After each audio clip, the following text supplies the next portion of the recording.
ఆయన ఒకానొక శాపకారణం చేత చిన్న పందిపిల్ల ఎంత ఉంటుందో ఆ పందిపిల్లంత రూపాన్ని పొందాడు. దానికి 8 కోరలతో ఉంటుంది, అది కాళ్ళతోటి. అది కర్ణుడి తొడ కింద చేరి అది విపరీతంగా కొరికేస్తుంది. అది తొడ కొరికేస్తోంది కర్ణుడిని.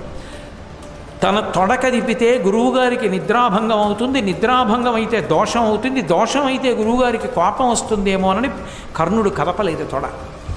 అది తొలిచేస్తోంది తొడని. ఆ నెత్తురు కారి పడుకున్న పరశురాముడి భుజం కిందకి వెళ్ళింది. ఏదో గోరువెచ్చగా తడి తగులుతున్నట్టుగా తగులుతోందని పరశురాముడు దిగ్గున నిద్ర లేచి చూసుకున్నాడు. నెత్తురు ఉంది. ఆ కర్ణుడిని కాలెత్తమన్నాడు. నెత్తురు కనపడింది. పరశురాముడు ఇలా చూశాడు. ఆ క్రిమి వంక అది పందిపిల్లంతుంది. పరశురాముని యొక్క తేజస్సు చూసేసరికి వెంటనే అది కాలిపోయింది.